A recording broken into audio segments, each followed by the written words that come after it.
Okay, so I'm going to talk about ultra-deep metagenomic sequencing to assemble genes and genomes. Before I start, I want to acknowledge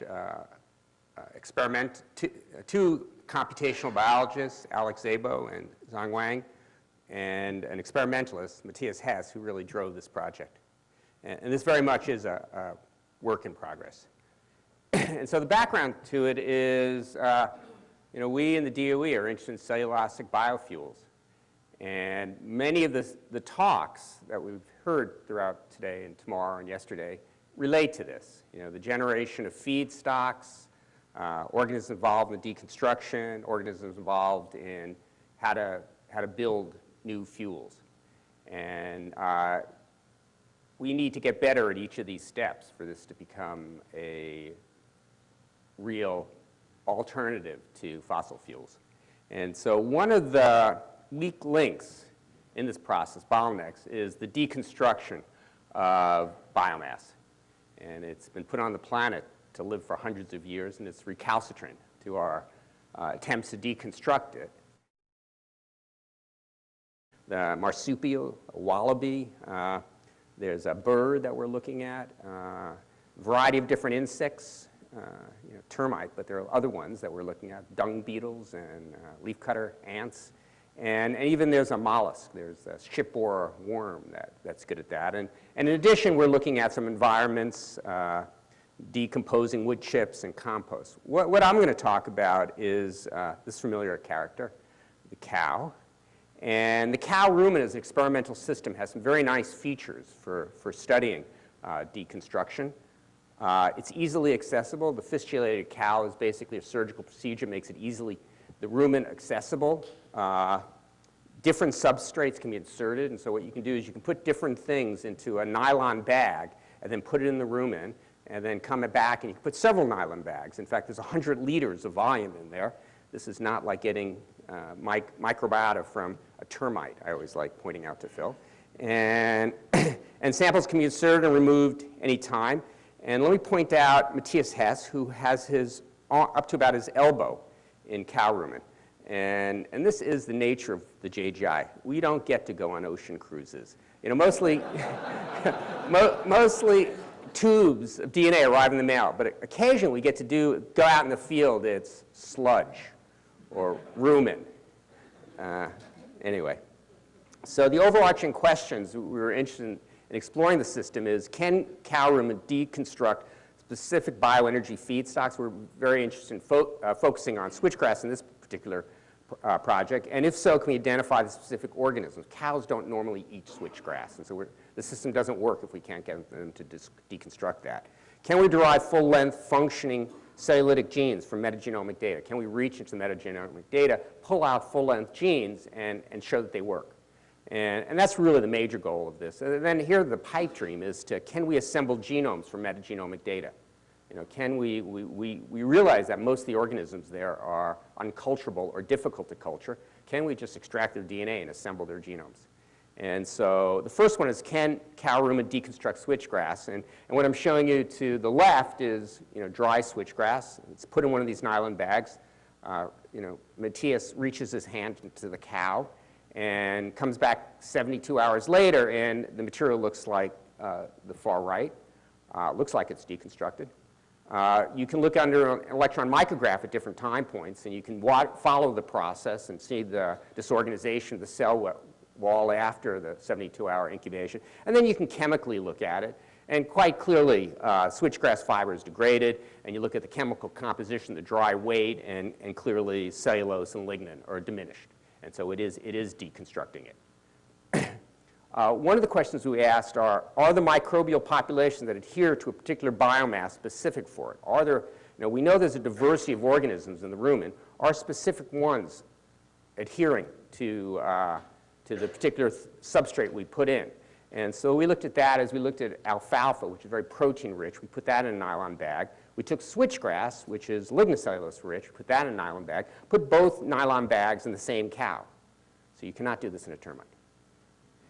And then we looked at the adherent microbes. And what you do is you basically take the alfalfa, the switchgrass, you wash it off, and then you extract the DNA for what remains. And it's pretty much exclusively microbes. And then we get a 16S fingerprint of that. Also, we look at the rumen, the free-floating microbes in the rumen, and we develop a 16S fingerprint of that.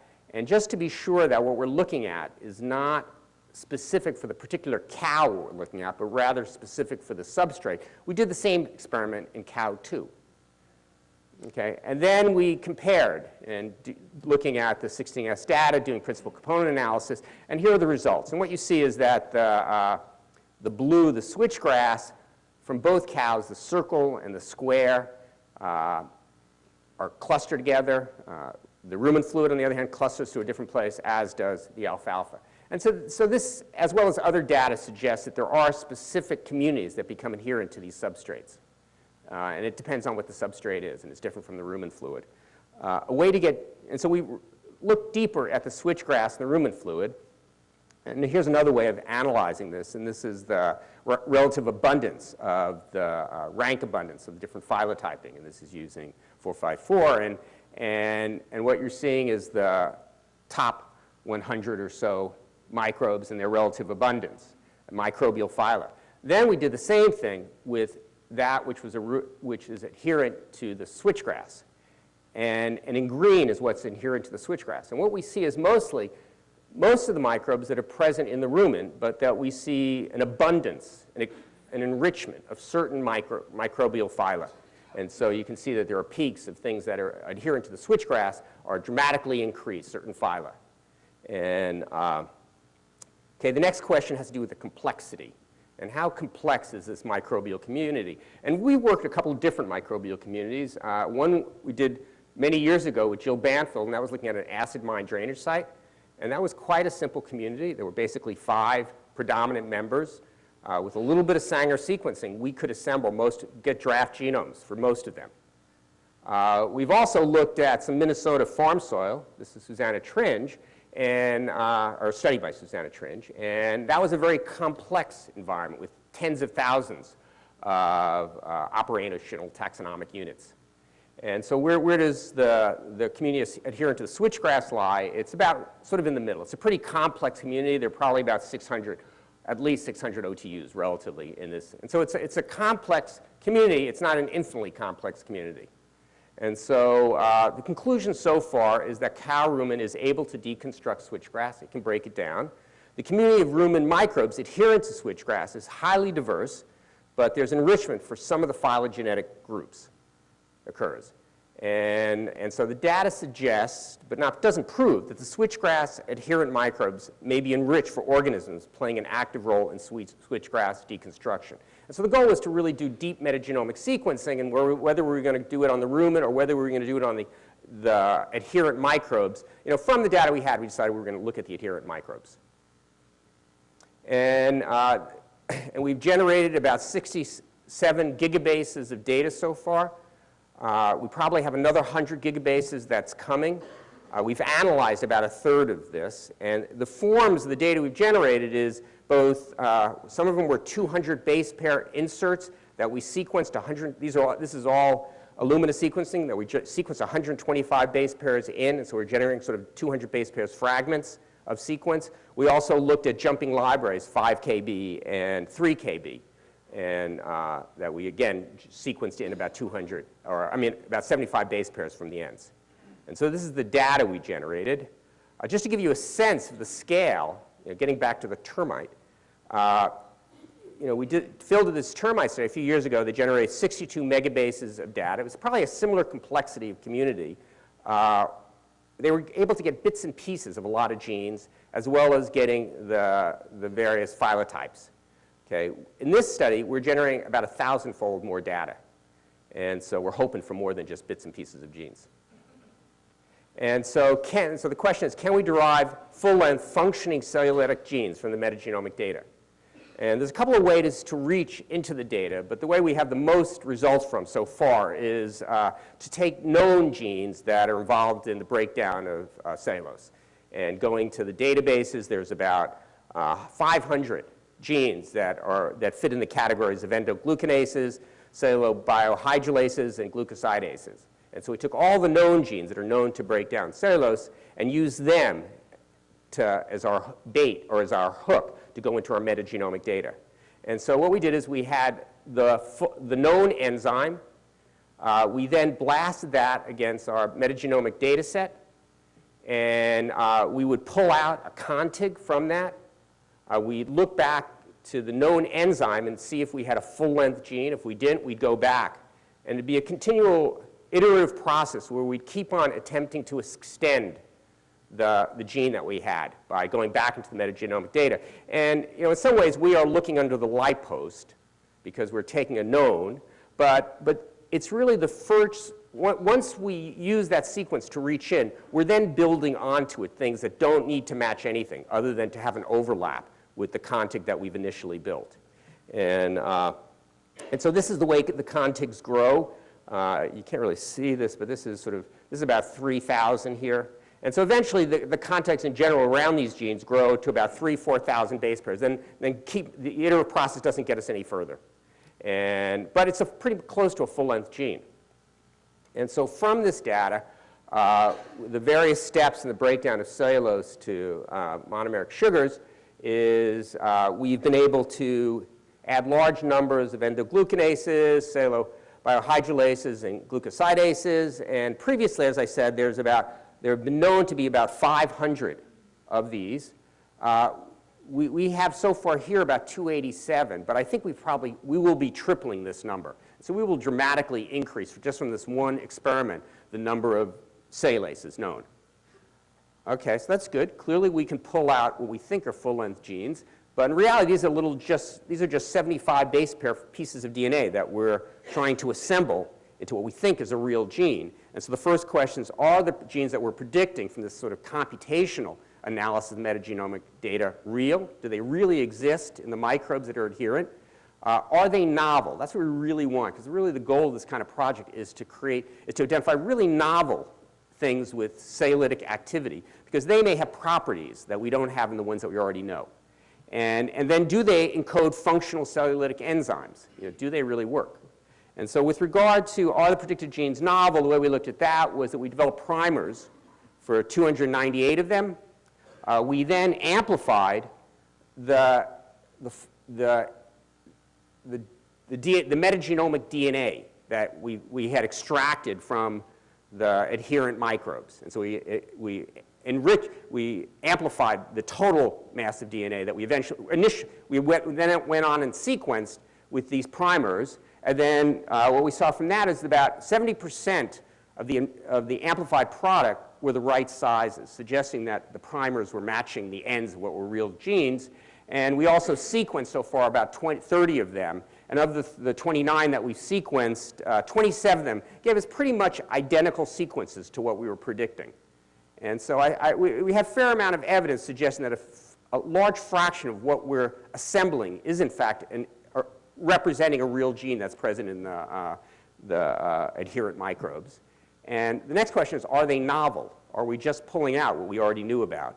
And here is, along the bottom axis, is the percent identity to the best match in the database.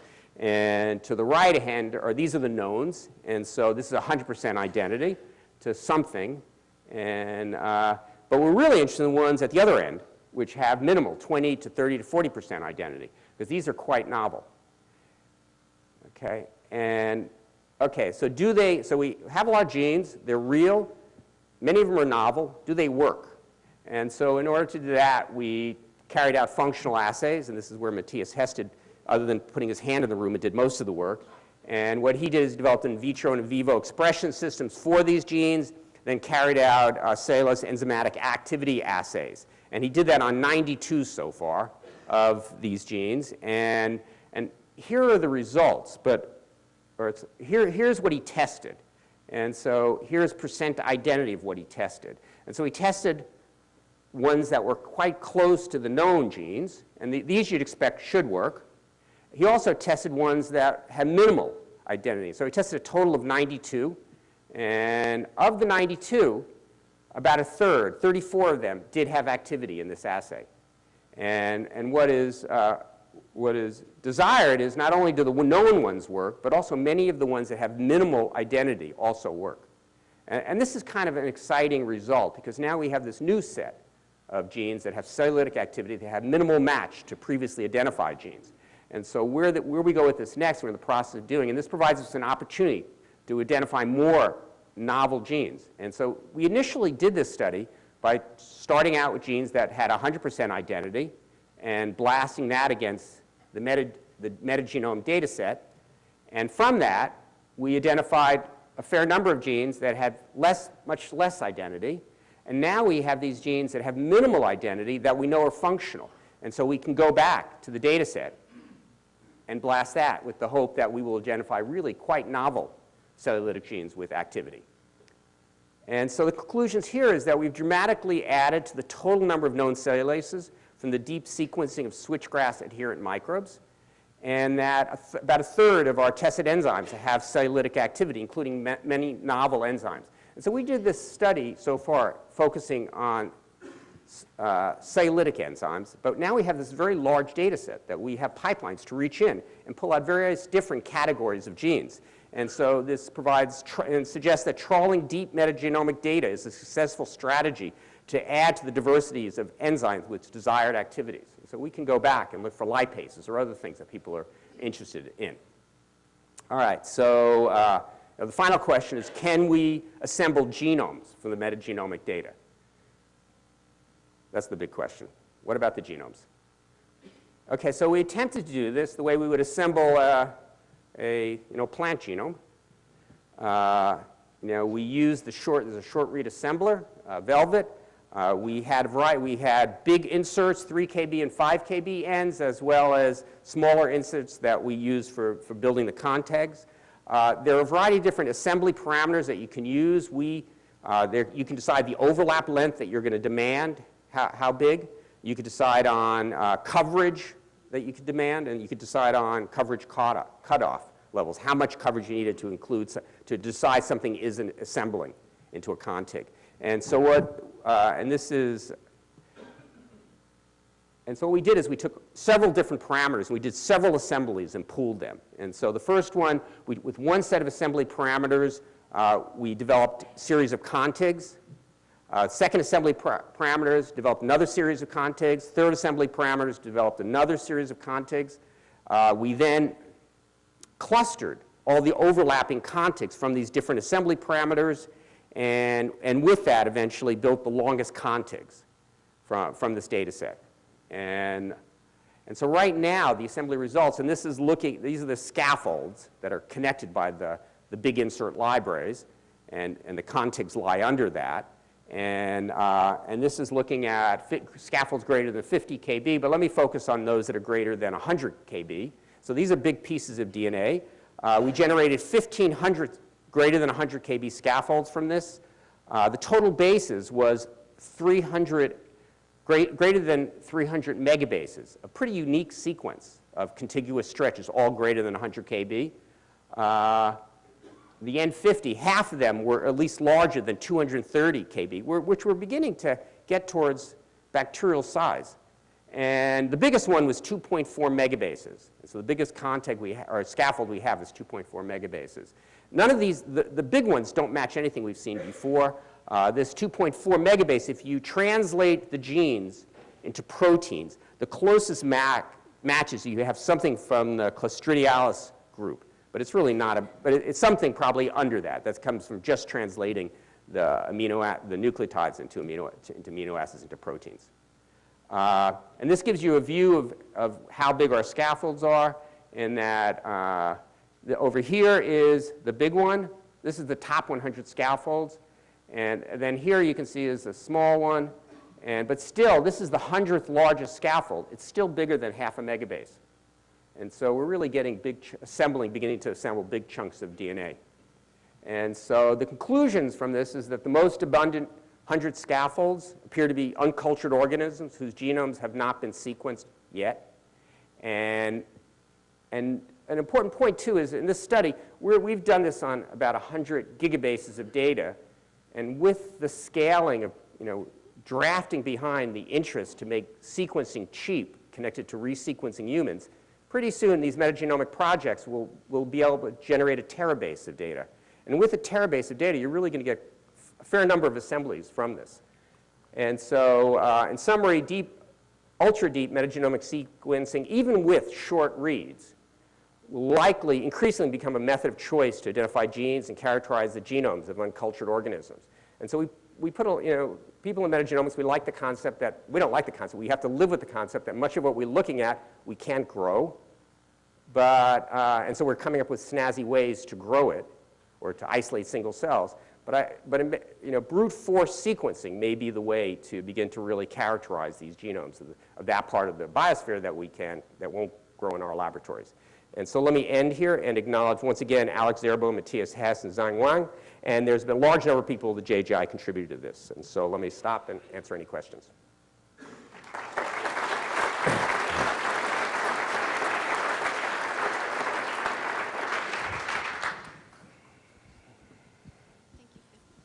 Hi. Having the knowledge of the sequencing data now, is the group doing any targeted culturing to figure out any novel cellulases or other such enzymes? Targeted culturing of the organisms? Right.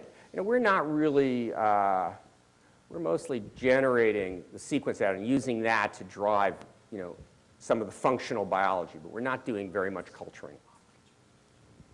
And one of the things we are doing, which is pretty neat, and you'll hear about it tomorrow, we're doing single cell sequencing, where you get a genome from an individual cell. And right now, we have this 2.4 megabase assembly. We're not sure it's really correct.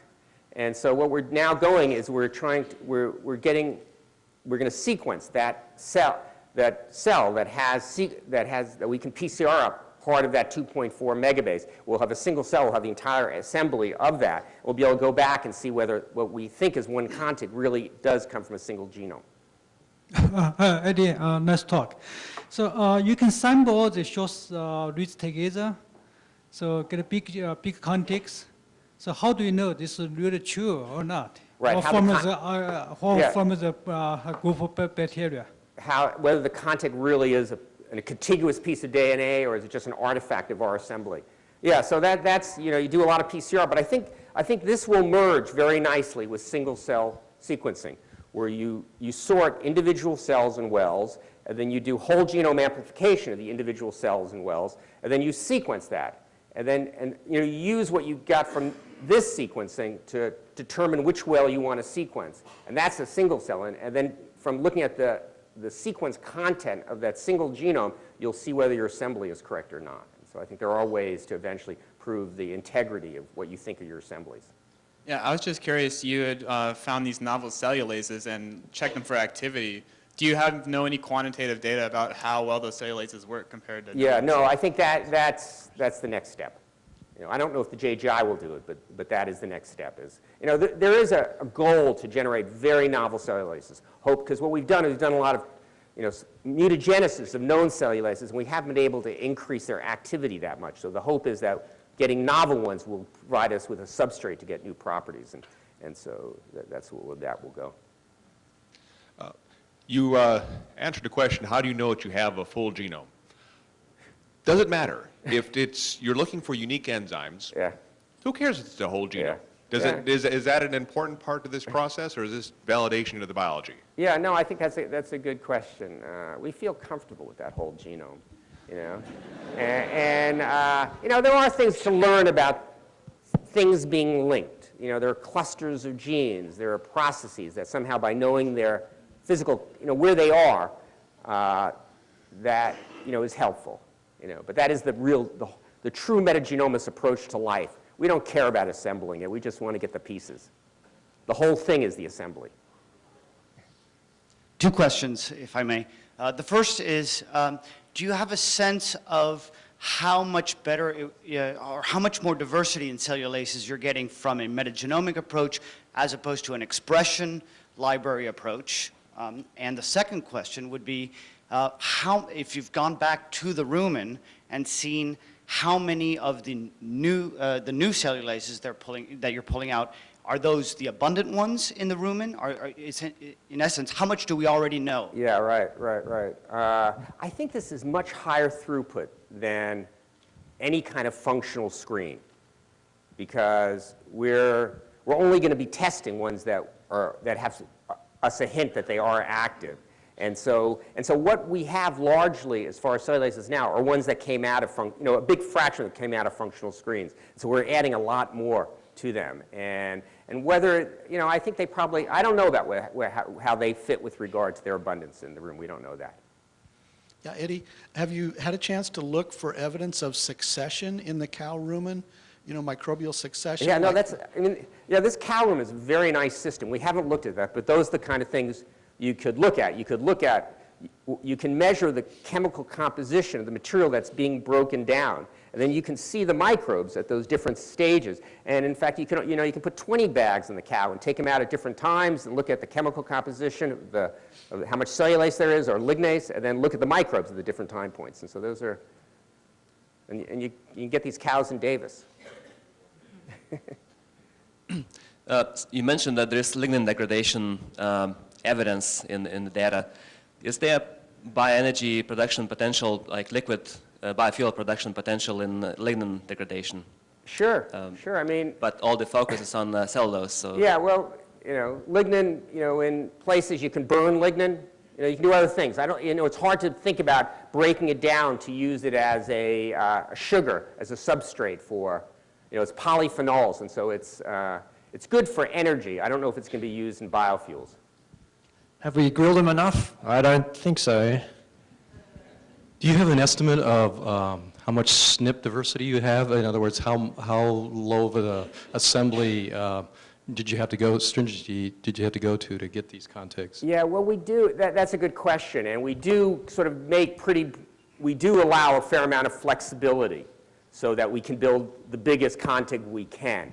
And so I'm not sure exactly what our cutoffs we're using, but we do allow for SNPs, for a fair number of SNPs, and that's how we were able to we don't see anything that's really purely a single clone.